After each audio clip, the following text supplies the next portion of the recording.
오늘도 여러분 성령의 충만함을 누리는 귀한 성도들, 귀한 은혜의 시간 되시길 바랍니다.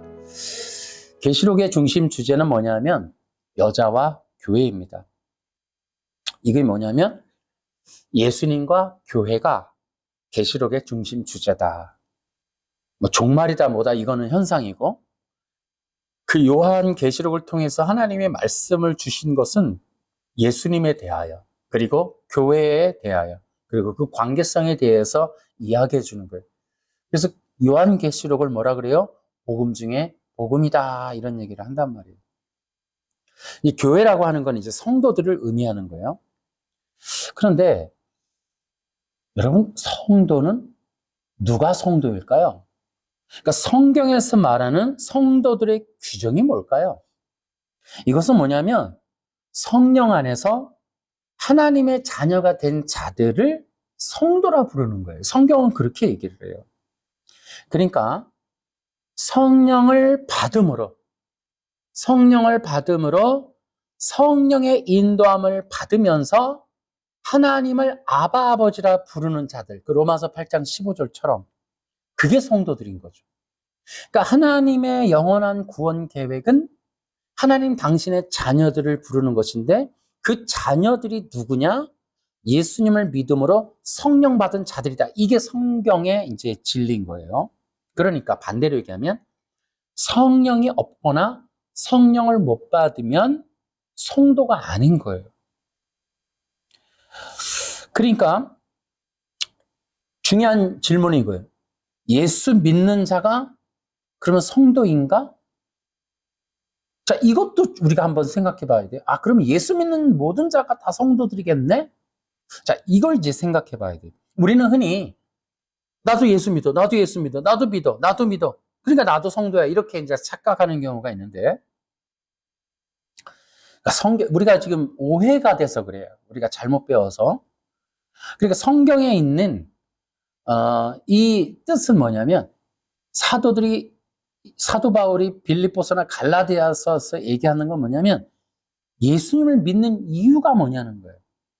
그러니까 사도 바울이 유대인들을 대표해서 하는 말이, 우리는 2장 3장에 가면 우리가 예수님을 믿은 이유는 예수님을 믿을 때에 의를 얻을 수 있기 때문에 우리가 예수님을 믿는다, 이런 얘기를 해요. 그 의가 3장에 가면 성령이라고 얘기한단 말이에요. 그러니까 성경이 말하는 예수 믿는다는 개념은 성령을 받는다라는 뜻이에요.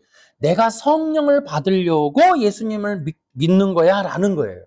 그러니까 예수님을 믿어라는 말이 전부가 아니라, 예수님을 믿는다라는 말은 성령을 받기 위한 조건이었던 거예요.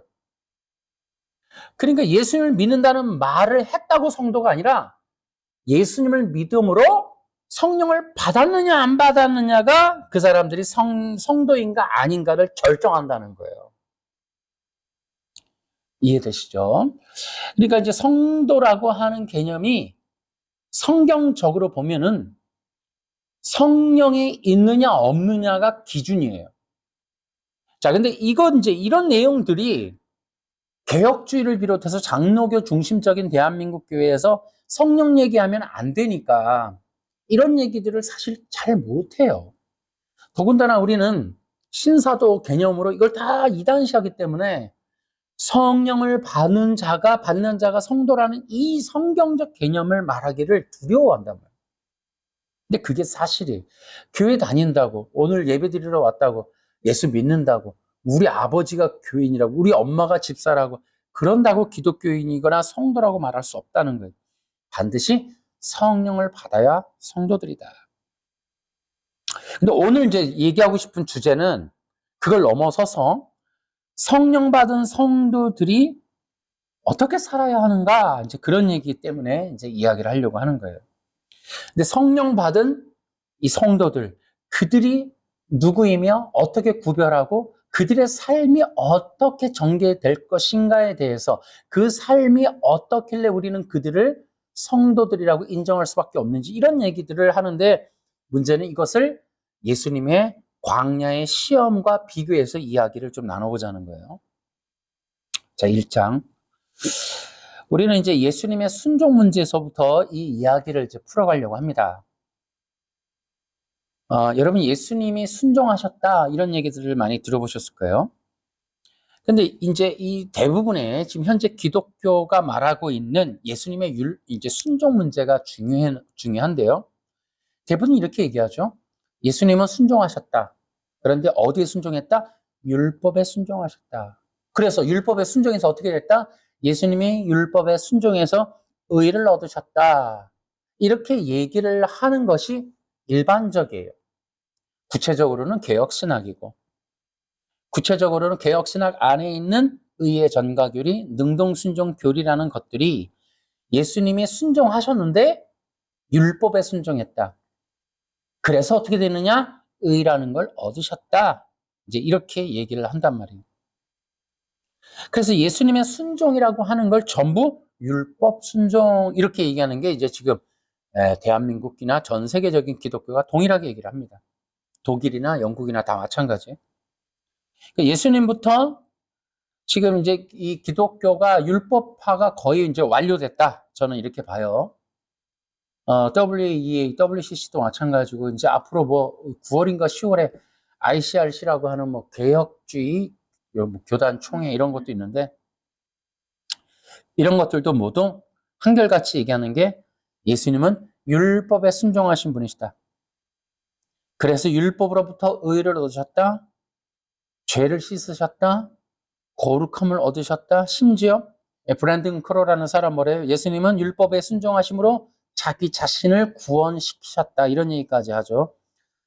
이게 현재 이제 개혁신학이라고 하는 신학의 실체입니다. 그러면 이제 어떤 사람들, 제가 이제 목사님들한테도 물어봤어요. 예수님이 율법에 순종하셨나요? 절반으로 나뉩니다. 예수님이 율법에 순종했다. 예수님이 순종 안 했다. 이렇게 나뉘더라고요. 그래서 현대 신학의 밑바탕에는 예수님의 율법 순종이라는 개념이 딱 박혀 있어요. 이게 대단히 중요한 거예요. 목사님들이 이제 진리나 이런 교리 문제를 언급을 할 수가 없죠. 30분 설교하는데 이런 얘기 합니까? 다 그냥 성도들에게 이렇게 맞춰서 하죠. 하지만 이제 진리를 이제 좀 궁금해 하시는 분들은 이런 점을 생각하셔야 돼요. 예수님이 율법에 순종했다, 안 했다. 자, 예수님의 율법 순종 문제는 지금 이 거대한 종교 세력의 핵심이에요. 그러니까 우리는 생각해야 돼요. 예수님은 율법에 순종하셨는가? 자, 그런데 우리가 오늘 얘기하려고 하는 건 뭐냐면 예수님의 순종 문제예요. 그러니까 다시 말하면 예수님은 순종하셨어요. 근데 율법에 순종한 게 아니라 이 말이에요. 그러니까 우리가 예수님의 순종이라고 하는 것이 필요한 이유는 예수님이 이 땅에 육체를 입고 오신 이유가 자신의 뜻이나 우연하게 오거나 그냥 살다 보니 오시거나 오니까 오셨다 이런 개념이 아니란 말이에요. 그러니까 예수님이라고 하는 분이 이 땅에 오신 이유가 분명한 목적이 있고 계획이 있었고 보낸 분이 있었고 받아서 온 사명이 있어요. 그 사명에 순종하는 일을 공생의 사역 가운데 하는 거예요. 그래서 예수님이 순종하신 건 맞아요. 그러나 율법이라고 하는 구약 율법의 안식일을 지키는 안식교인들처럼 지킨 게 아니고 하나님의 뜻에 순종했다는 거예요. 하나님의 뜻에. 그게 오늘 이제 요절들. 그래서 예수님이 순종하신 건 맞아요. 그런데 예수님은 율법에 순종한 게 아니라 하나님의 뜻에 순종하셨다.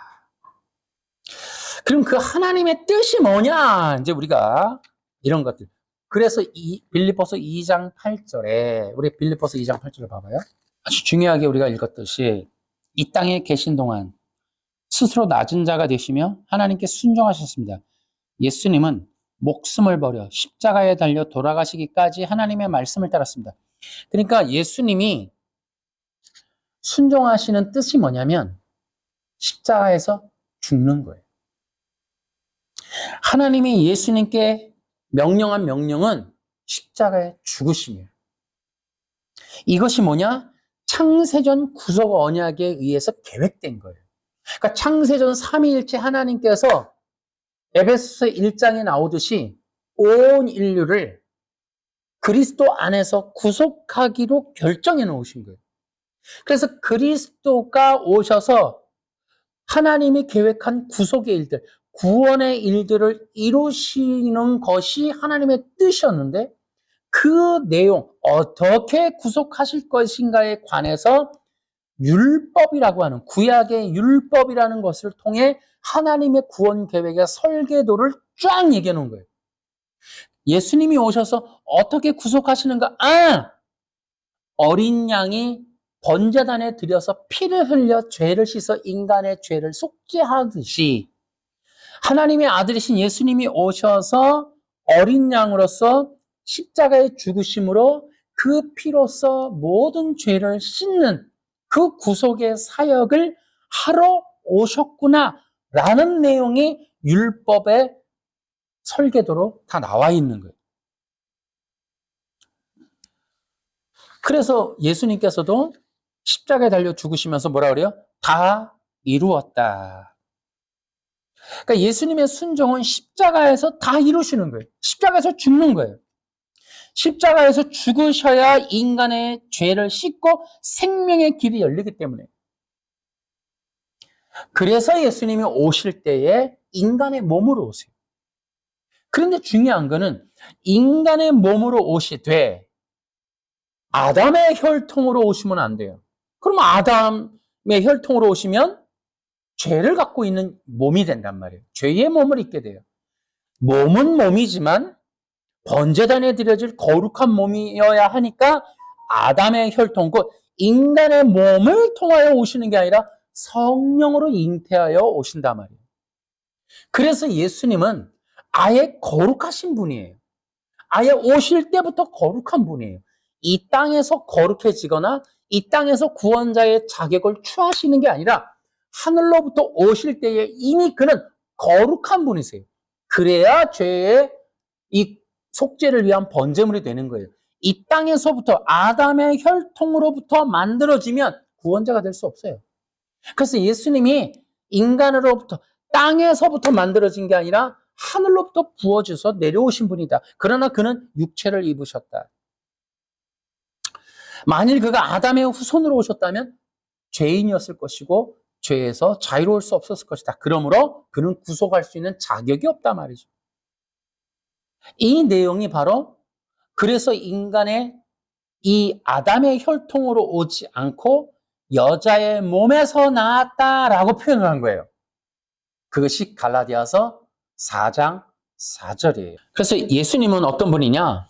인간의 몸으로 오셨지만 죄가 없는 몸이셨고 성령으로 잉태하신 분이시다라는 것. 이거 굉장히 중요한 내용이에요. 왜냐하면 이제 지금의 개혁신학은 이렇게 얘기하지 않아요. 놀랍게도 개혁신학은 이렇게 얘기하지 않습니다. 한번 찾아보세요. 어떻게 의의 정가교리 능동순종을 이 영상을 보시는 목사님들이나 이를 한번 찾아보세요. 의의 정가교리 능동순종은 어떻게 얘기하는지. 그래서 예수님이 십자가에서 죽으셔야 죄로 인해 죽은 인간들의 죄와 그 대가인 사망의 문제를 그러니까 예수님이 받아갖고 오신 사명은 죄와 사망의 문제를 해결하는 거예요. 그게 하나님의 뜻이에요. 근데 하나님의 뜻이 그 죄와 사망의 문제를 해결하는데 그 하나님의 뜻을 이루시는 예수님의 방법은 십자가의 죽으심이에요. 그 십자가의 죽으시는 그것이 순종이에요. 그러니까 예수님이 오셔서 하나님의 뜻 가운데 사시면서 계속해서 하나님의 뜻을 이루는 그 공생의 사역을 진행하실 때 그 목적은 죽으시는 거예요. 그것을 잊지 않는 거예요. 그래서 예수님도 뭐라 그래요? 제자들에게 3번에 걸쳐서 죽음을 예고하세요. 나는 죽으러 왔다. 난 죽을 것이다. 근데 제자들이 뭐라고 이해를 못하는 거예요. 왜 죽냐고. 그럼 심지어 베드로가 걱정하지 마시라고. 내가 그 죽기 가만 안 둔다고. 이렇게까지 얘기를 하죠. 예수님은 어떠신 분이다? 죄가 없는 인간의 몸을 입고 오셨다. 그러니까 예수님은 죽으시러 오셨다. 그래서 인간의 몸을 또 입으셨다. 근데 거룩한 몸이시다. 그래서 그 거룩한 몸을 입고 오신 예수님이 성령 안에 계신 분이라 그분이 거룩한 제물로서 이제 이 십자가에 죽으실 때 죄와 사망의 문제가 해결이 된다. 이렇게 돼 있는 거예요. 근데 이제 우리가 또 다시 얘기하는 게 이제 개혁신학이라고 하는 이 신학이 의의 전가교리를 말하면서 예수님이 율법을 지켰기 때문에 죄가 없는 것이다. 이렇게 얘기를 한단 말이에요. 그 예수님이 이제 하나님의 뜻에 순종함으로 하나님의 뜻이 이제 이루어집니다. 그러니까 예수님은 요한계시록에도 나오듯이 죽임당하신 어린 양이에요. 그가 죽기 위해 오셨고 죽음으로써 거룩한 하나님의 뜻을 이루셨어요. 그리고 그 피를 흘려서 다 이루시고 하나님의 뜻이 성취되었습니다. 그것이 예수님의 거룩한 사명이에요. 그러니까 예수님의 공생의 기간은 십자가에서 죽으시는 거예요. 그런데 이 예수님의 공생의 기간에 이 사역, 죽으시는 사역이 이 다 이루셨다 할 만큼 이 사역이 쉬운 게 아니에요. 그래서 그럼에도 불구하고 예수님이 이 사역을 이루실 수 있도록 흔들리거나 또 유혹에 넘어지거나 또 그것을 주신 하나님께 대한 불평이나 원망을 갖거나 그 뜻을 거역하려고 하는 그런 것도 전혀 없으셨어요. 당신에게 맡겨진 그 사역을 기쁨으로 순종하시고 감사함으로 또 그것을 순순히 기쁨으로 감당하셨다라는 거예요. 자, 2장. 자, 우리는 이제 이 내용이 지금 말했던 이 내용이 얼마나 중요한지 그리고 이것이 예수님이 순종하셨다는 것과 광야와 연결되며 그것이 우리 교회와 교인들에게 어떤 의미를 주는지를 한번 보려고 합니다. 예수님께서 이제 이 광야에서 시험 받으시는 내용은 마태복음 4장에 나와요. 4장 1절에서 11절까지. 그 내용은 이제 여러분들이 한번 읽으시면서 이 본문을 따로 읽으시면서 들으시면 좋을 것 같아요. 근데 예수님의 이 광야에서의 시험은 예수님이 순종하는 문제와 직결되어 있어요. 한번 들어보세요. 예수님은 하나님의 거룩한 아들이세요. 그래서 거룩한 아들이에요. 성령을 받아서 세움받은 아들이에요. 히브리서 1장에 나와요. 이미 예수님은 하나님으로부터 기름 부음 받았어요. 그래서 이 땅에 보내지는 거예요. 이 기름 부음의 문화와 문명에 대해서는 이미 제가 영상에서도 많이 얘기했어요. 이 기름 부음이라고 하는 것은 우리 이방인들에게는 없어요. 유태인들에게만 이제 이 고대 근동에서부터 내려오는 문화로 이해되어지는 거예요. 그러니까 기름 부음 받았다는 것은 선택과 인정과 세움과 은혜와 덧입음 또 나아가서 파송과 보냄 이런 내용들이 다 포함되어 있어요. 그리고 우리가 기름 부음이라고 하는 것은 이미 구약에도 나오듯이 왕, 선지자, 제사장만 받아요. 이것은 뭐냐면 기름 부음이라고 하는 건 뭐냐면 하나님의 특별한 일을 이루기 위해서 선별된 사람들, 구별된 사람들, 선택된 사람들이란 뜻이에요. 그래서 구약에서부터는 왕, 선지자, 제사장들은 하나님께서 선택했다라는 개념이 있어요. 그래서 이 기름 부음이라고 하는 건 통칭하여 왕을 지칭하는 의미로 쓰여요. 왜냐하면 그 고대의 왕이 제사장이면서 선지자면서 이 통치하는 왕이셨단 말이에요. 세 가지의 직분을 동시에 가지고 있어요. 그래서 기름 부음이라고 하는 것을 여러분이 찾아보시면은 왕, 선지자, 제사장이지만 흔히 왕을 일컫는 말.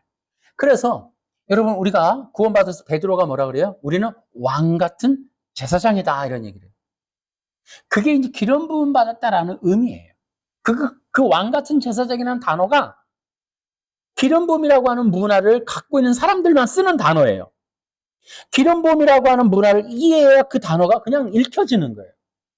그러니까 신약에서도 이미 이 구약이라고 하는 구약이라고 하는 문화를 배경으로 둔 사도들이 쓰는 글들은 구약이라고 하는 그 문명의 배경을 가지고 쓰는 거예요. 그러니까 우리하고는 조금 더 괴리감이 있는 거예요.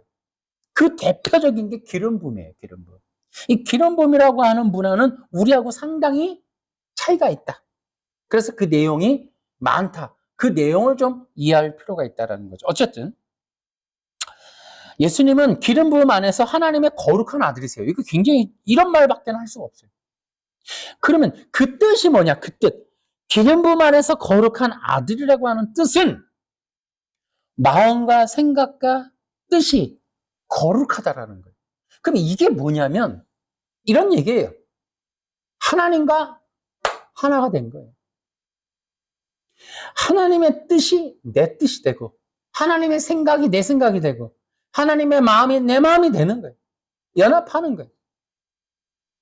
그래서 어떻게 해요? 그 하나님의 뜻을 기쁘고 감사히 받아서 그것을 경배하고 영광 돌리며 그 뜻에 순종하고 그 아버지의 뜻을 영화롭게 선포하고 알려주는 일. 바로 그것이 거룩함이에요. 그러니까 거룩함이라고 하는 건 하나님의 마음과 뜻과 생각이 나와 동일하다라고 하는 거예요.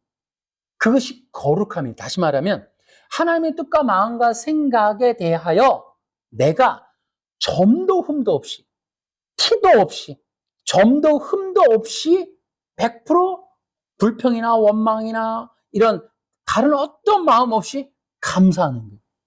기뻐하는 거예요. 받아들이는 거예요. 그것을 영광 돌리는 거예요. 그 마음이 하나가 되는 거예요. 그게 거룩함이에요, 여러분. 이해되시나요? 여러분, 예를 들어 천국을 갔는데 하나님이 하는 게 마음에 안 들어. 있을 수 있을까요? 천국에서? 있을 수 없어요. 그러니까 이 죽임당하신 어린 양으로서의 이 십자가의 죽음이 하나님께 영광이 되는 건 예수님의 마음이 자원하는 감사와 기쁨이 충만하기 때문에. 왜냐하면 하나님이 계획한 그 십자가의 죽음이라고 하는 계획이 너무 놀라운 거예요. 자신의 희생의 문제가 아니라 하나님이 그 자기를 통하여 그 백성들 사랑하는 그 마음, 뜨거운 사랑이 어떠한지를 예수님이 충만하게 아시기 때문에 그 사랑과 연합을 하는 거예요. 그 사랑이 기쁘고 그 사랑이 놀랍고 그 사랑에 하나가 되는 거예요. 하나님의 계획하심이 점도 흠도 없이 예수님의 그 뜻과 하나가 되는 거예요. 그 상태, 그거를 거룩하다라고 하는 거예요. 아무 짓도 안 하고 죄를 짓지 않은 이런 개념이 아니에요. 그러니까 아까 얘기했죠. 우리는 기독교라고 하는 신학도 마찬가지예요. 기독교라고 하는 개념이 외신서나 이 종교개혁도 유태인과 전혀 관련이 없는 독일 사람, 영국 사람들이 이뤄내서 지금 우리가 따라가고 있다는 것 자체만으로도 우리는 기독교가 아니에요. 그러니까 이 콘스탄틴이 니케아 공의회 하면서 조건이 뭐예요? 유태인들 제거하라. 그러니까 니케아 공의회를 하고 하나님의 뜻, 성경의 진리를 규정하는데 바울과 같은 이 메시아닉들을 데리고 가지 않는 거예요. 참여시키지 않는 거예요. 유대인들을 제거하는 거예요. 유대인들이 제거된 상태의 태양신을 섬기는 기독교가 변질하는 과정으로서의 니케아 공의회라 이 바울과 같은 유태인들이 들어오는 걸 원천적으로 금지시켜버렸어요. 콘스탄틴 때부터. 그래서 콘스탄틴의 니케아 공의회에서부터 만들어지는 게 바로 로마 카톨릭이라고. 로마 카톨릭. 그러니까 지금 이 독일 사람이 이 영지주의, 이 신플라토니즘, 이 신플라토니즘을 기반으로 만들어진 독일 문명에서 종교개혁이 일어났고 우린 그걸 따라간다는 것만으로도 우리는 이미 이건 완성이 안 되는 거예요. 이거는 본질이 틀린 거예요. 영국의 외신서가 우리의 기독교 근간이다? 이것도 틀린 거예요. 그러니까 거룩함이라고 하는 것도 구원의 취소 보세요. 구원의 취소도 야 사람이 죄를 지으면 구원이 취소되는 게 정상이지. 그러니까 죄가 뭐냐니까. 그들이 정의하는 죄. 그러니까 율법주의는 율법이라는 건 도덕법이라고 규정하고 덤벼들고 구원의 취소는 죄를 지으면 취소된다. 죄라고 하는 규정을 도덕으로 본단 말이에요. 그러니까 성경이 말하는 아담의 죄하고는 괴리감이 뜬다고. 이해되시나요? 그러니까 죄라고 하는 개념, 율법주의는 율법이라고 하는 개념, 외신서는 행위언약은 율법이라는 개념을 도덕법이다라고 규정하고 덤벼든다고. 근데 구원의 취소는 죄를 지으면 취소되지 하는 그때 그 죄를 도덕법으로 본다고. 도덕으로. 행위. 마음으로 보면 지들도 구원 안 돼요. 그러니까 마음이 안, 그러니까 율법주의자들이지. 구원의 취소를 주장하는 모든 사람이 율법주의죠. 왜냐하면 구원의 취소에서 마음에 이 죄라고 하는 게 포함이 되면 지들도 구원 취소되거든. 교만함이라고 하는 걸 넣어보세요. 근데 그런 것들을 배제한단 말이에요. 그러니까 전부 보여지는 행동이 죄라고 규정하기 때문에 구원의 취소라는 이런 엉터리 같은 코미디가 나오는 거예요, 이게. 그러니까 그런데도 사람들은 이해를 못해요. 왜? 이게 전부 뭐다? 구약이라고 하는 진리를 배경을 갖고 있지 않은 이방 세계, 콘스탄틴이 만든 태양신을 섬기는 이방 종교에서 만든 종교 의식에서 만든 교리들이라서 헛된 소리들을 하는 거예요. 구원의 취소, 의의 정가, 이 능동 순종 전부 이거는 구약이라고 하는 걸 배경으로 두고 있지 않기 때문에 만들어지는 이방 세계 태양신을 섬기는 그 후손들이 만든 이야기들이란 말이에요. 이야기들. 의의 정가 등 전부 행위 언약도. 거룩함이라는 것도 그런 게 아니에요. 내가 죄를 짓지 않고 가만히 있고 안식일날 가만히 있으면 내가 그 책에다가 쓰는 게 그러면 계명을 지킨다는 게 일반인이 만일 하나님을 향하여 함부로 얘기하지 않고 욕하지 않고 그러면 계명 지킨 거냐? 어떤 일반인이 예수 안 믿어도 부모를 잘 공경하면 그도 계명을 잘 지킨 거네. 그러면 의롭게 되겠네. 그 뜻이 아니라는 거죠. 그러니까 여러분, 우리가 그 레위기서를 보면 얼마 전에 제가 그 CBS 그 강의하는 걸 들어보니까 레위기 얘기를 하더라고요. 레위기는 주제가 거룩입니다. 거룩. 어떻게 거룩할 수 있나? 거룩이 무엇인가를 보여주기 위해서 쉽게 얘기하면 성막, 제사, 제물, 제사장 이런 것들이 필요한 거예요. 피로써 정결케 되어지는 것이 거룩이에요. 근데 이 내용이 뭐냐는 거죠. 그것이 바로 우리의 영혼인 거예요. 육체의 죄를 씻는 이 죄의 씻음은 피가 아니어도 돼요. 혼내면 돼요. 해결시키면 돼요. 훈육시키면 된다. 우리 영혼의 죄의 문제를 씻음에 대한 얘기를 하는 게 제사라고, 레위기라니까. 다시 말하면 우리 영혼의 죄는 피가 아니면 안 돼요. 근데 도대체 영혼의 죄를 피로서 씻는다는 게 뭐냐는 거죠. 그게 거룩함이에요. 그러면 그 거룩함은 도대체 뭐냐는 거예요. 하나님은 왜 율법으로 거룩한 자녀를 원하시는가? 그러면 거룩한 자녀는 뭐 하는 게 거룩한 자녀고 어떤 상태가 거룩한 자녀인가라는 거예요. 그러면 내가 거룩한 자녀가 되었다라고 하는 그 거룩한 자녀는 어떤 사람입니까? 그게 예수님이 말한 거듭남에 있어요. 영과 육이 거듭나는 거예요. 육이 영을 입는 거예요. 그래서 그 영이 어떻게 돼요? 새 마음, 새 법, 새 영이 되는 거예요. 다시 말하면 예수 믿는다는 건 거듭남이고 그 거듭남이란 육이 영을 입는 것인데 육이 영을 입는 건 뭐냐? 새 영, 새 마음, 새 법을 받는 것이다. 그래서 이 거듭남, 예수 믿고 거듭난다는 게 다시요. 예수 믿고 거듭난다는 건 새 마음, 새 영, 새 법이에요. 새 마음이 들어간다니까요. 그래서 그들을 뭐라 그래요? 새 피조물이라고 불러요. 그럼 새 마음을 가진 이 새 마음, 성령으로 다시 태어난 이 마음, 거룩한 마음, 새 마음은 어떤 마음이냐? 그것이 바로 아까 얘기했던 예수님이 하나님과의 거룩한 관계성에서의 이 거룩한 순종, 그것과 관련돼 있다. 그것과 동일하다라는 거예요. 자, 그래서 다시요. 자, 그 예수님 순종 조금 더 얘기해 볼게요. 그러니까 우리가 잘 생각하셔야 돼요. 예수님의 순종이라고 하는 부분도 마찬가지. 단지 예수님이 사탄이가 막 시험을 했고 그것에 넘어가지 않았다. 이런 게 아니에요. 자, 보면은 이 사탄은 세 가지의 시험을 해요.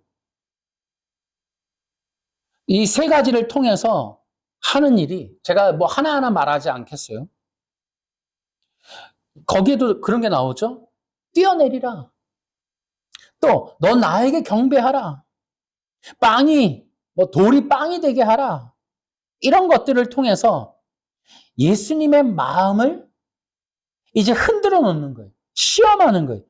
예수님의 마음을 시험하고 흔드는 거예요. 예수님의 마음을 유혹하는 거예요. 우리가 세 번째 시험에서 뭐예요? 나에게 경배하라. 그럼 이 세상 만국을 줄 것이다. 그랬더니 오직 주 여호와만을 경배하라. 이런 말씀으로 이기시죠. 그러니까 그 마음 속에 조건이 뭐예요? 이 세상을 다 갖고 싶지 않니? 이 세상 만국의 영화와 영광, 부귀영화를 다 갖고 싶지 않니? 듣게 다만 나에게 경배하면. 그러니까 그 마음 속에 사탄을 경배하게 될 수 있는 가능성이 생기려면 예수님의 마음에 뭐예요? 세상에 대한 욕심이 들어가야 돼요. 그 갖고 싶은 마음, 영광 받고 싶고 부귀영화를 누리고 싶고 세상을 통치하는 만왕의 왕이 될 그 기회, 왕이 되어서 누릴 수 있는 이 세상의 영광, 이 세상에 충만한 인기, 칭송, 경배 이런 것들에 대한 욕심이 들어갔을 때에 바로 사탄을 경배하게 될 것이겠죠. 근데 예수님이 거부하셨어요. 그러니까 예수님은 이런 시험들을 통해서 하나님의 예를 들어 우리가 이 천사 예를 들어서 시험하는 자가 와서 처음에는 땅의 문제를 얘기하죠. 두 번째는 뛰어내리라. 거룩한 성전에 가서 뛰어내리라. 만일 당신이 하나님의 아들이라면 뛰어내리라. 그랬더니 뭐라 그래요? 성경에 하나님께서 당신을 위해 천사들에게 명령하셔서 그들은 손으로 당신을 붙잡아 발이 돌에 부딪히지 않게 할 것이다. 그러면서 예수님은 주 너의 하나님을 시험하지 말라. 다시 한번 여러분 한번 이 광야의 시험을 생각하면서 다시 한번 들어보세요. 예수님이 거룩한 성령으로 이 땅에 오실 때 창세전 구속 언약의 사명을 받고 오셨어요. 그 사명은 이 땅에서 죽으시는 거예요. 그 죽으시는데 그 죽으시는 그 마음의 거룩한 하나님과 이 거룩한 관계성에 대한 시험을 받는 거예요. 그러니까 사탄은 하나님과 예수님의 이 거룩한 관계성에서 이 예수님을 시험하여 예수님이 이 거룩한 관계성을 깨트리는 죄를 짓도록 하게 하는 거예요. 아시겠습니까? 예수님이 그 뜻을 기뻐하고 감사하고 하나님을 높이고 하나님을 경배하는 그 기쁨이 충만한 거룩한 마음으로 오셨지만 사탄은 하나님이 이 사탄을 통하여 예수님을 시험하는 거예요. 그래서 그 시험할 때 예수님이 그 거룩한 마음으로 끝까지 순종하는지를 보시는 거예요. 그래서 사탄이 시험하는 게 하나님을 기쁘게 섬기고 하나님께 영광을 돌리고 하나님만을 영화롭게 하는지를 보는 거예요. 근데 이 빵으로 하는 것도 이런 것도 뭐예요?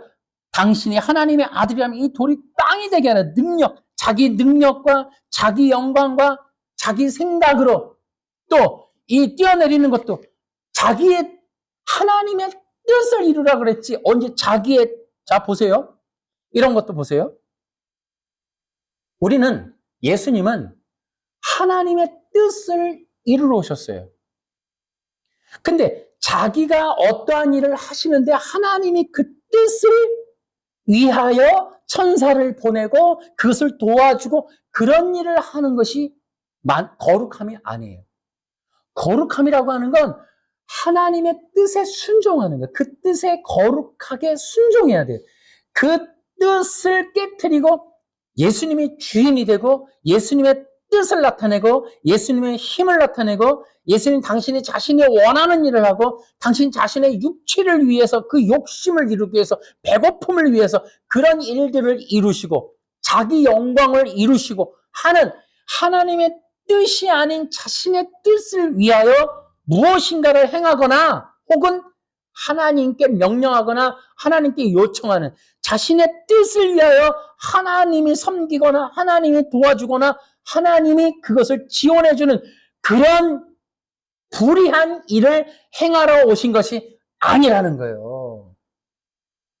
조금 설명이 어려울 수 있었는데 여러분이 한번 잘 들어보세요. 계속해서. 그러니까 우리도 마찬가지. 또 한번 비유를 들어볼게요. 우리가 이제 거룩한 하나님의 백성이 되었어요. 그런데 이 기독교 신앙이라는 것이 무엇이냐면 예수님과 같은 거예요. 우리가 하나님의 뜻을 섬기고 기뻐하고 받아들고 순종하는 자가 되기 위하여 구원받았어요. 성령으로. 그런데 이 불의한 관계는 뭡니까? 내 뜻을 위하여, 내 영광, 내 욕심, 내 욕구를 위하여 무엇인가를 원하는데 그것을 하나님이 들어주시고 내 뜻에 따라주시고 내가 원하는 것을 행해주시고 내가 원하는 사람들을 보내주시거나 기적적인 것이나 힘이나 능력이나 은사나 이런 것들을 보내달라고 하는 이 개념이 불의하다고요. 거룩하지 않다고요. 그러니까 우리가 이제 이 종교인들은 기본적으로 절이나 어디 가서 자신들이 원하는 걸 빌어요. 그러면 그 신이 도와줘요. 기독교는 이게 바뀐다고요. 창세전에 하나님의 계획이 있었고 예수님조차 하나님의 뜻에 순종하러 오시는 거예요. 그리고 예수님의 피를 통해 구원받은 자들은 이제 하나님의 뜻에 따라서 살게 되는 거예요. 여전히 예수님을 믿고 교회를 다니는데 종교인으로 남아서 이제 내가 원하는 것들과 내가 바라는 일들을 잘 이루기 위하여 교회라는 걸 택하고 기독교를 택해서 신을 받고 하나님이라는 분을 택했어요. 그래서 내가 원하는 일들이 있는데 그 뜻을 이루기 위하여 하나님이라고 하는 어떤 신이 좀 효과적이거나 뭔가 좀 잘 도와준다는 그러한 이야기 풍설이 많아서 기적이 일어난다. 그래서 내가 하나님을 믿어서 그 하나님이 나의 삶에 어떤 돕는 역할을 하셔서 내가 원하고 계획하고 비전을 꾸고 내가 하고 싶은 일들을 설정하고 계획을 설정을 하고 인생을 설계할 때 그 신이 내가 내 입을 크게 열라 내가 채우리니 하는 방식으로 내가 크게 열면 내가 돈을 갖고 싶으면 집을 짓고 싶으면 사업을 하고 싶으면 무엇을 할 때마다 그 신이 도와주고 그 신이 도와주고 교회를 키워주고 싶은데 교회를 크게 할 때도 원하는 대로 하나님이 부어주시고 뭐 이런 개념이 아니다 이 말이야. 아니다 이 말이야. 그러니까 지금 예수님도 시험 받으시는 이 상황을 한번 여러분이 이해하셔야 돼요. 그러니까 예수님의 그 시험이 뭐냐면 하나님과의 이 거룩한 관계성에 대한 시험이에요. 그래서 예수님이 거룩한 하나님의 아들이시기 때문에 그 거룩하다라고 하는 게 아무 죄도 짓지 않은 상태, 그것이 아니라 하나님과 완전히 연합된 상태의 개념이 거룩함인 거예요. 그게 바로 구약적인 개념이에요. 그 거룩함의 상태는 그 마음으로 하나님에 대하여 일절 그 어떤 뜻이나 어떤 의도나 어떤 마음의 그런 것들이 모든 것이 하나님 중심인 거예요. 하나님 뜻에 맞는 거예요. 그것이 순종이고 그것이 의로운 일이에요. 그것에 대해서 꺾는 거예요, 사탄은. 예수님의 마음 속에 불의한 마음, 자신을 중심으로 하는 마음, 하나님을 이용하는 마음, 자신이 영광받는 거, 자신이 부귀영화 누리는 거, 자신이 하고 싶어하는 일, 세상으로부터 칭송받는 일, 자기의 능력을 과시하는 거, 자신의 육체의 소욕을 위해서, 필요를 위해서 하나님의 능력을 갖다 쓰는 일, 이런 것들이 모두 불의하다고요. 거룩하지 않다는 거예요. 이해하시겠습니까? 그러니까 기독교인인데도 불구하고 여전히 아담적인 사람들이 있는 거예요. 아담은 여기에 실패한 거예요. 로마서 5장이 말하는 아담의 불순종이 바로 이건 거예요. 그 아담에게 주어진 불순종과 예수님의 순종, 로마서 5장 얘기가 바로 이런 얘기인 거예요. 바로 그래서 그 시험을 통해서 예수님은 통과하셨어요. 그 시험을 이겨내셨어요. 그러나 아담은 실패했어요. 아담은 뭐예요? 하나님이 왕 같은 제사장으로 세워주셨고 하나님의 은혜로 말미암아 에덴 동산에 또 이 하와까지 그래서 하나님이 은혜롭게 그 제단 앞에 세워서 왕 같은 제사장으로 세워줬는데 아담은 뭐 했어요? 사탄이 옆에서 시험하죠. 선악과 먹어. 너도 하나님처럼 될 수 있어.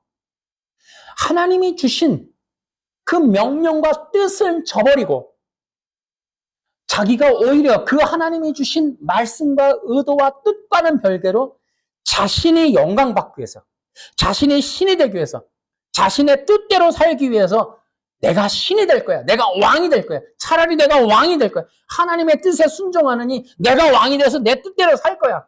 하나님의 세계를 떠나는 거예요. 그게 바로 탕자의 아들인 거예요. 하나님 아버지가 없는 곳, 아버지의 통치권, 아버지의 이 권리, 아버지의 모든 것으로부터 내가 벗어나서 아버지가 없는 삶, 내가 주인이 돼서 사는 삶을 택할 거야 라고 하는 게 탕자의 아들이에요. 그것이 아담이란 말이에요. 하나님이 없는 삶, 하나님이 없는 곳, 하나님의 통치권, 율법, 제한, 권리 이런 것들로부터 간섭과 잔소리가 없는 세계에서 내가 살 거야 라는 게 바로 아담이란 말이에요. 그래서 아담이가 하는 일이 하나님의 말씀, 하나님의 뜻에 순종하는 것이 아니라 하나님의 뜻을 거역하고 내가 하나님 스스로 구원자, 내가 신적인 존재가 되기로 결정하는 거예요. 이게 불의한 거고 죄라는 거예요. 그게 죄인 거예요. 인간의 죄. 선악과를 먹는 도덕법의 죄가 아니라 인간이 하나님의 뜻에 거역해서 자기가 신이 되려고 하는 거예요. 근데 예수님이 뭐예요? 자기가 신이 되려고 안 했단 말이에요. 자기가 하나님적 존재, 자기가 하나님의 뜻을 대행하는, 자기가 경배받는 존재가 되려고 안 하셨단 말이에요. 자기가 자신의 힘으로 모든 경배를 다 받겠다. 오히려 하나님의 능력까지 갖다가 끌어다가 내가 세상 사람에게 보여줄게. 안 했단 말이에요. 이것이 뭐냐면 예수님의 완전한 순종이에요. 다시 말하면 예수님은 이 땅에 오실 때부터 죽기 위하여 죽는다고 하는 십자가에서 죽음에 대한 완전한 사명을 잊지 않으신 거예요. 여기서도 나타나는 게 뭐냐면 예수님은 끝까지 자신이 죽음으로 하나님의 뜻을 이루려고 온 종이고 그 아들이라는 걸 잊지 않으셨다는 거예요. 예수님은 그 사명, 자신의 정체성, 자신이 가야 할, 자신이 마음 먹어야 될 것들이 무엇인지를 정확하게 알고 흔들리지 않으셨다는 거예요. 그 유혹에 빠지지 않았다는 거예요. 이것이 중요한 거예요. 그래서 예수님은 죽으심의 그 길에 유혹을 받지 않으시는 거예요. 이 시험을 통과해서도 계속해서 그 기적을 일으키고 병자들을 고치고 또 무리를 걸으시면서도 예수님의 그 마음 속에 있는 그 의로움이 무엇인지를 이미 광야의 시험으로부터 다 나온 거예요. 예수님은 생애 기간에 엄청난 기적을 행하심에도 불구하고 본인이 죽으러 온 어린 양이라는 걸 잊지 않으셨기 때문에 3번에 걸쳐서 죽음의 예고를 하신 거예요. 난 죽으러 왔다. 난 죽으러 왔다. 이것이 대단히 중요하다. 그것이 거룩함. 하나님에게, 하나님에 대하여, 하나님의 그 마음과 점도 흠도 없이 완전히 그 마음이 합한 상태. 그게 거룩함이에요. 근데 거기에 그 점과 흠이 들어가면 그것을 죄라고 부르는 거예요. 혹시나 하는 마음, 불평하는 마음, 그러니까 약간 어떠한 점도 흠도 허락하지 않아야 돼요. 하나님의 뜻, 하나님의 명령이 적어라도 내 하나님 신뢰하는 거예요. 하나님의 성품, 계획, 뜻, 의도가 100% 사랑이라는 것에 대하여 흔들림이 없는 거예요. 어떠한 계획이시라도 그 하나님의 계획이 생명이고 사랑이라는 것에 대하여 예수님 그 삼일체 하나님이 절대 흔들리지 않으시는 거예요. 하나님의 모든 것은 사랑이라는 거예요. 그래서 하나님은 사랑이시라. 왜? 하나님의 죽으심, 구원, 모든 심판, 율법 모든 것들이 사랑이라는 거예요. 사랑. 그 사랑함, 하나님 자체가 사랑이심을 잊지 않는 거예요. 그래서 십자가에 죽어야 한다, 죽으라 하는 모든 것들도 사랑이심, 그 뜨거운 헤세드에서부터 비롯된 말씀이라는 것을 잊지 않는 것이 예수님의 순종인 거예요. 그것을 순종이라고 부르는 거예요. 그러니까 우리들도 마찬가지. 우리들도 신앙생활이라는 게 그러해야 돼요. 우리가 성령 받고 성도들이라는 칭함을 받는 이유가 거기 있는 거예요. 교회 다니는 사람들은 성도라고 부를 수 없는 이유가 거기 있는 거예요.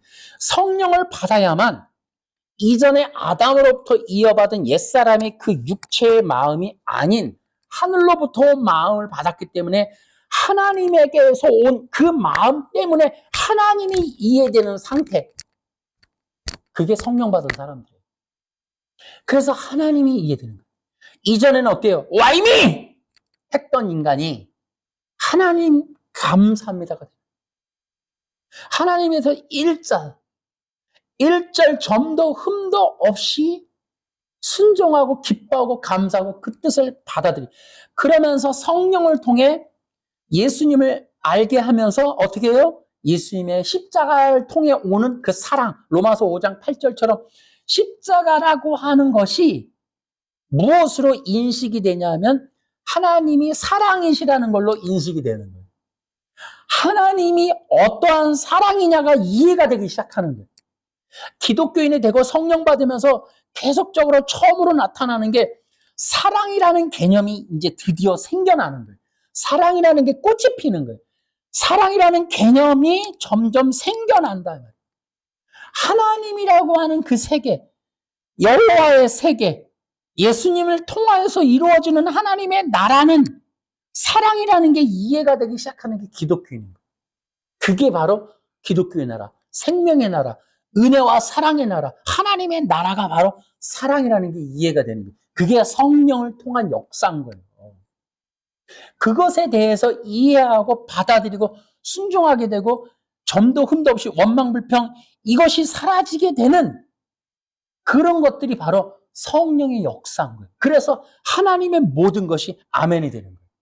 사랑이시다. 아멘. 그래서 성령의 역사 가운데 성도들이 살아가면서 이해가 돼요.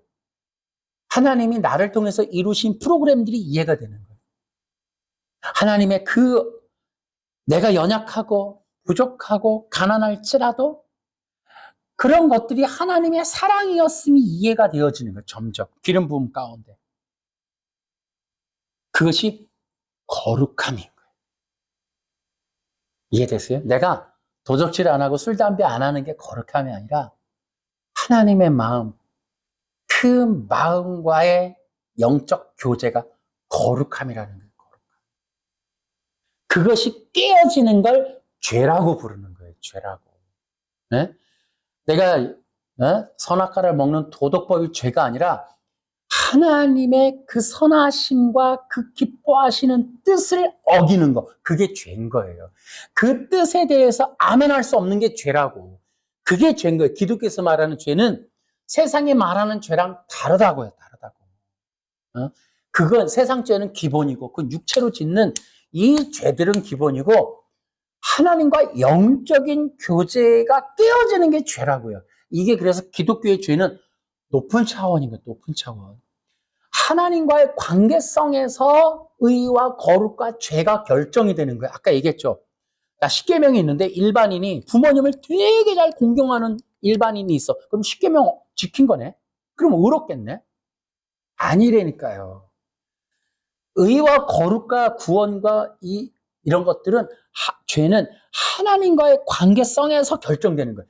하나님의 뜻을 어기는 게 죄고 하나님의 뜻과 합하는 게 거룩이고 하나님의 그 뜻의 율법에 맞는 게 의로움이라고.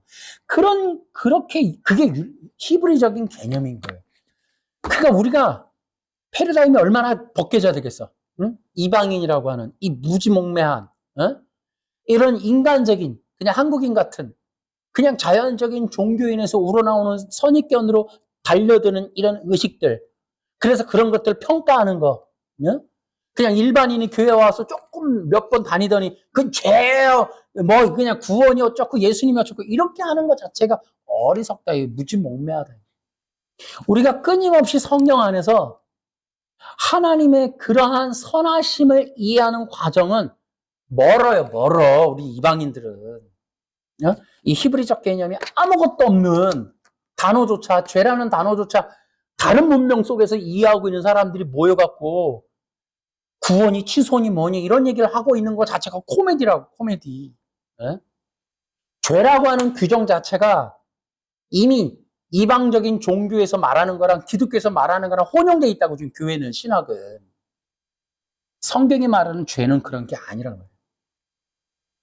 하나님과의 거룩함이 깨지는 게 죄라니까요. 이 거룩함은 점도 흠도 없는 의로움이야. 그러니까 예를 들어 내가 하나님 감사합니다 하는데 속에서는 다른 마음이 조금이라도 생긴다. 회개하셔야 된다니까. 주여 죄송합니다. 아버지 또 원망했나이다. 계속 내려놔야. 우리가 눈물을 흘려야 되는 건 오늘 내가 담배 펴서가 아니라 술 먹어서가 아니라 하나님의 뜻에 내가 합하지 못한 부분이라니까. 하나님의 그 의로움에 이르지 못한 거, 하나님의 거룩하심에 그 이르지 못하는 것들이 마음이 아파야지 성령 받은 사람들인 거예요. 이제 뒤에 성령 받은 사람 얘기할 건데 그런 것들이 우리가 기본이 돼야 돼. 자, 뭐 할 얘기는 또 많습니다만은 이제 3장은 이제 기독교 신앙 얘기하는 거예요. 그러니까 그러면 아담의 실패가 뭐냐? 내가 요약해서 얘기해 볼게요. 아담의 실패는 다른 게 아니에요. 사탄이 아담에게 유혹했던 건 다른 마음을 먹어서 네가 하나님 자리로 올라가, 이 말이 먹혔던 건 지상낙원이고 육체 영생이에요. 이 땅의 부귀영화란 말이에요. 이 세상에 대한 욕심이었단 말이에요. 결국 아담에게 땅에서 흙으로 지음받은 이 아담의 한계는 흙이었다는 거예요. 그래서 이 로마서에 가보면 뭐예요? 하늘로부터 와야 된다. 육은 육이요, 영은 영이다. 이런 말이 있어요. 그러니까 아담의 이 한계는 육은 육인 거예요. 영은 영인 거예요. 다시 말하면 영이 되려면 영으로부터 온 거로부터 영을 먹어야 돼요. 영이 입어야 돼요. 그래서 예수님을 향해서 육은 육이요, 영은 영이다. 이렇게 얘기를 한단 말이에요. 그러니까 아담의 한계는 흙이었다는 거예요. 그래서 그의 한계는 육체의 만족이에요. 이 땅에 있단 말이에요. 이 세상을 향한 욕망이 아담의 한계예요. 그것이 성령 못 받은 하늘로부터의 생명이 없는 자의 한계다. 이걸 보여주는 게 로마서 5장이에요. 바울이 그걸 얘기해 주는 거예요. 그러니까 바울이 말하는 건 뭐예요? 하늘로부터 오는 생명을 받은 사람이어야만 하늘에 속하게 된다. 그 얘기를 하는 거예요. 그럼 하늘에 온 사람이 누구냐? 예수님이다. 그 예수님을 힘입어야 하늘에 속한 자가 된다. 그 얘기를 이제 이 3장에서 하고 있는 거예요. 3장에 6장까지. 자, 그러니까 이것이 이제 기독교 신앙인들에게도 대단히 중요한 거예요. 우리 기독교 신앙의 문제는 우리가 육체를 입어서 따는 거예요. 다시 말하면 우리의 한계는 땅이에요. 그러니까 우리 기독교 신앙이 하나님의 거룩함과 하나님의 의로움으로 말미암아 하나님의 뜻 가운데 살아가기 위해서는 하늘의 영을 입어야 돼요. 그래서 성령 받아야 돼요. 그 성령 받은 자들의 신앙의 특징은 저 영원한 나라예요. 그래서 예수님은 천국 복음을 전했다고. 그러니까 천국 복음, 지상 여기가 아니란 말이에요. 천국 복음, 새 하늘과 새 땅을 얘기했어요. 그러니까 성령을 받으니까 어때요? 하늘의 것을 입으니 하늘의 것으로 살게 되는 거예요. 천국 시민권을 얻은 자가 되는 거란 말이에요. 그런데 어떻게 돼요? 이 기독교인의 시험이 뭐예요? 육체를 여전히 입고 있단 말이에요. 그러니까 사탄은 뭐예요? 세상과 육신과 이 사탄은 끊임없이 유혹하는 거예요. 뭘로? 세상 것으로. 그러니까 기독교인의 타락은 어디에 있냐면 세상 것에 있는 거예요. 세상 것은 뭐예요? 돈이에요, 돈. 그러니까 기독교의 타락의 이게 이유는 돈이란 말이에요, 돈. 여러분, 지금 현대 교회를 보세요. 여러분, 왜 대형교회 부임해 가려고 그럴까요? 왜 시골교회 안 갈까요? 돈이죠, 돈. 또 하나 뭐 있어요? 수많은 성도들 왜 필요해요? 경배거든, 경배. 영광과 경배, 칭송. 수많은 사람들이 우리 목사님 박수 쳐주는 그 영광. 수많은 사람들의 집회를 소망하는 이유가 그 많은 사람들로부터 오는 능력, 큰 목자라고 하는 영광, 칭송. 이런 것들이에요. 그다음엔 돈이란 말이에요. 이게 세상 것이에요. 그게 예수님도 받으셨던 거예요. 근데 아담은 거기에 다 넘어갔죠. 근데 예수님은 그걸 넘어가지 않으셨어요. 거기에 붙잡히지 않으셨어요. 예수님 오히려 다 버리셨어요. 세상으로부터는 영광, 그런 부귀영화 다 버리셨어요. 그런 것들을 취하지 않으셨어요. 오히려 모욕을 받으셨어요. 수치와 모욕을 받으셨어요. 사도들이 어때요? 사도 바울이 대형교회 했나요? 부귀영화 받았나요? 아니요. 오히려 뭐라 그래요? 나 사도권이 있어서 돈을 쓸 자격이 있지만 안 쓸 거야. 그리고 돈은 내가 벌어 쓸 거야. 그리고서는 이 돈의 문제에 얽히지 않아요. 그리고서는 자유롭게 복음을 전하는데 그는 절대 사람들에게 영광을 받지 않아요. 아니요. 온통 성경은 사도 바울의 핍박 얘기밖에 없어요. 쥐어 터지는 얘기밖에 없어요. 그래서 뭐라 그래요? 나는 사역 내내 너 진짜 사도냐? 이것 때문에 시비 논쟁으로 스트레스 엄청 받았어. 나 대머리야. 나 그리고 안질이 있어. 나 그리고 간질이 있어서 막 이렇게 법을 써다 넘어져. 왜?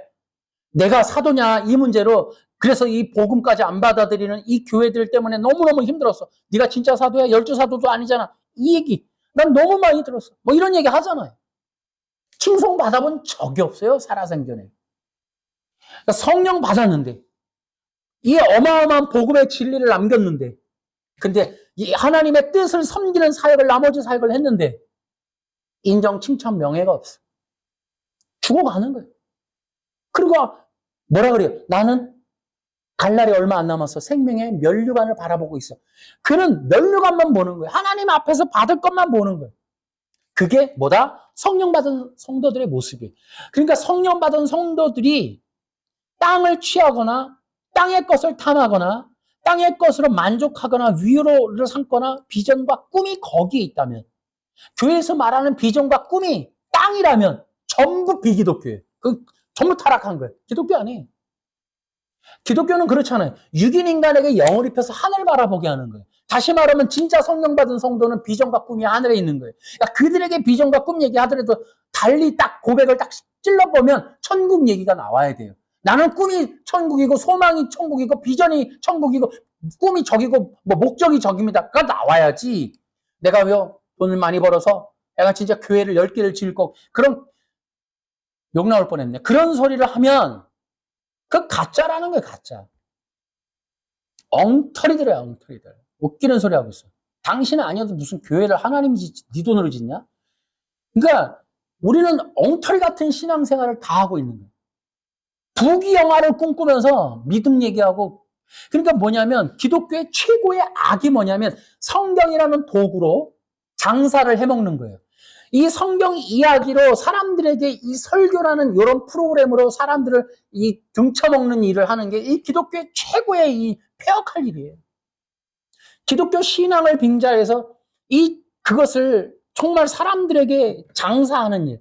세상 사람들이 사상 장사한다는 듯이 우린 종교 장사하는 거예요.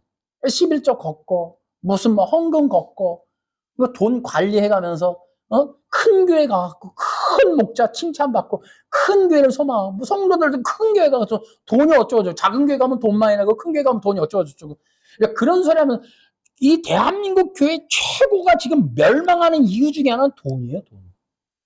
내가 늘 얘기하죠. 이 정치인들에게 돈을 월급을 안 준다 그래봐요. 하겠냐고. 뭐 구청장도 다 뭘 하든 돈이 껴있기 때문에 하는 거예요. 이번엔 대한축구협회 이번에 터니까 얼마나 비리가 많이 나와요. 다 돈이잖아요. 돈. 대한민국의 문제는 뭐예요? 돈에 부패하다니. 대한민국 교회의 문제는 뭐예요? 썩었다는 거예요. 큰 교회들마다 비자금이 있질 않나. 무슨 식사비가 뭐 개인당 20만 원 뭐 이런 얘기들이 얼마나 많아요. 부패하고 말이죠. 돈으로 말이죠. 이런 것들이 전부 근데 이런 기준을 갖고 있지 않아요. 그러니까 돈이 많은 교회를 가, 사람들은. 오히려. 돈이 많거나 돈을 많이 걷거나 굉장히 크거나 부자인 교회를 선호해요.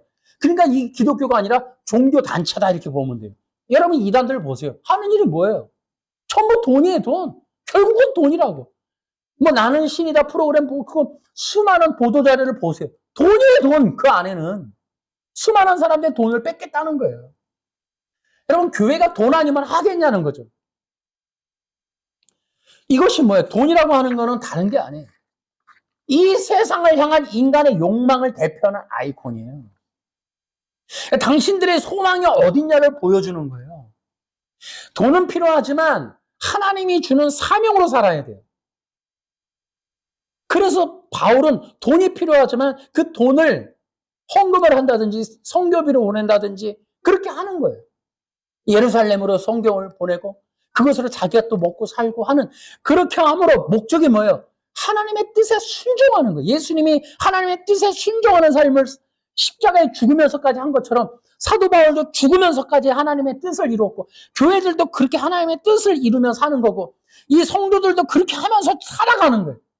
우리는 부귀영화나 세상을 바라보는 게 아니라 하나님의 뜻을 섬기고 저 영원한 날을 향하여 계속적으로 면류관을 바라보고 그 섬김의 그 순종의 삶을 살아가는 거예요. 하나님이 기쁘시도록, 하나님이 영광 받으시도록 어찌하든지 그 하나님의 놀라운 그 이름이 온 세상에 정말 이 바다의 물이 덮음같이 덮어지도록 그렇게 하는 게 성령 받은 성도들의 목적이다 이 말이에요. 여러분들이 그렇게 사셔요. 또 이 성도들은, 성령 받은 성도들의 이 특징이 뭐예요? 거룩함이라는 거예요. 그러니까 성령 자체가 홀리 스피릿이에요. 그러니까 거룩한 영이에요. 거룩한 영이 오기 때문에 하나님의 거룩하심에 이끌어가요. 그러니까 성령 받은 성도들은 거룩한 영을 받았다면 거룩함에 이끌리게 돼 있어요. 그러니까 자석처럼 하나님의 거룩함까지 끌려가요. 거룩함이 끌고 간다고.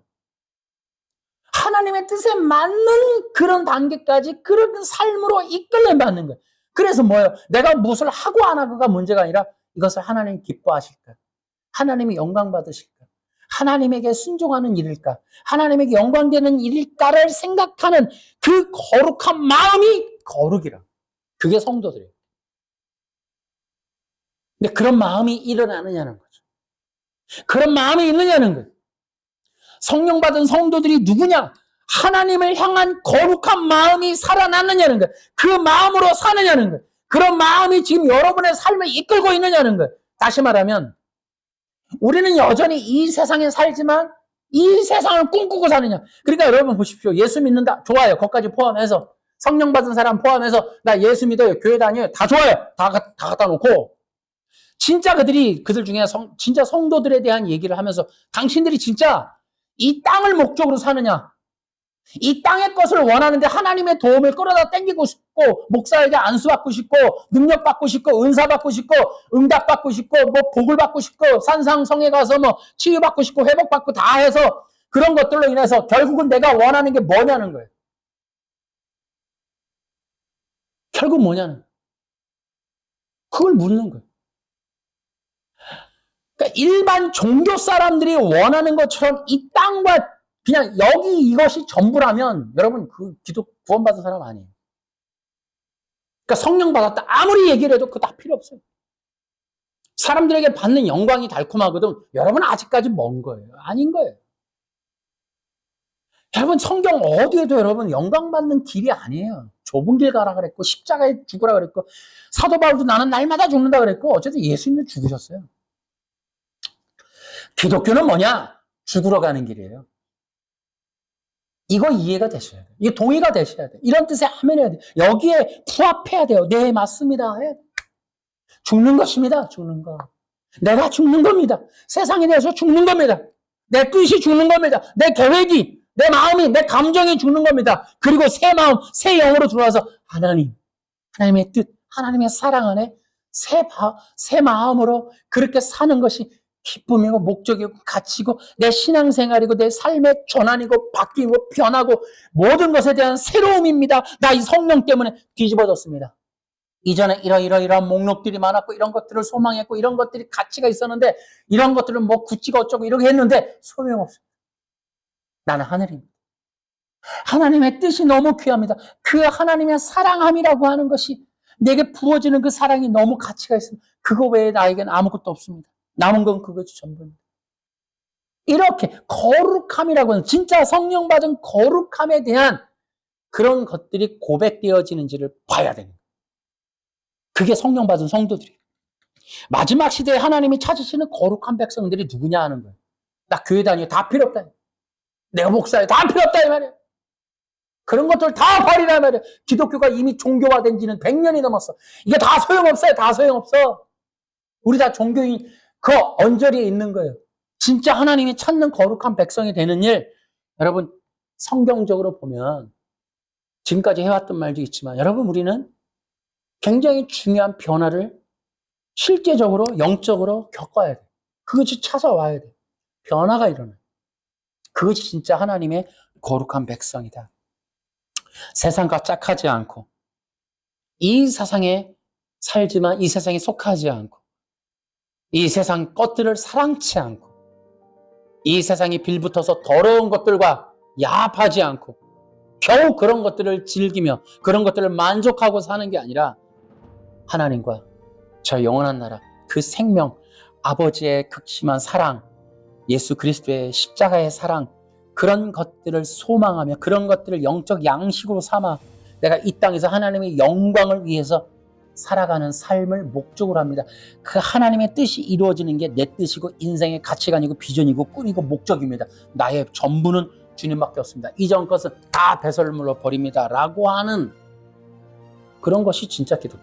그게 거룩한 백성이다. 이것이 바로 예수님이 이 광야의 시험을 통해서 증명해내었던 거룩한 순종, 거룩한 마음이었다는 것. 이것을 우리가 같이 누려야 된다. 성도들이 이러한 그냥 단순히 죄를 짓고 안 짓고의 행동의 문제를 보면 안 돼요. 영이어요. 거룩한 하나님의 영적인 거룩함 속에 거룩한 백성으로 이것을 기억하는 것만으로도 제가 말씀드리는 이런 점들, 육체적이고 보여지는 가치 기준이 아닌 영적이고 거룩함에 대한 가치 기준이 있다라는 걸 들은 것만으로도 여러분이 새로울 수 있어요. 그래서 더욱더 우리가 하나님의 뜻에 맞는 성령이 역사하는 그 중심으로 들어가기를 소망하는 그런 신앙으로 가야 한다. 여러분과 내가 바로 그런 지금 시점에 와 있다. 그런 자들을 하나님이 찾고 그런 자들과 함께 하실 것이다. 할렐루야. 그런 백성이 되시기 주 예수님의 이름으로 축원합니다. 박수를 하나님께 합니다.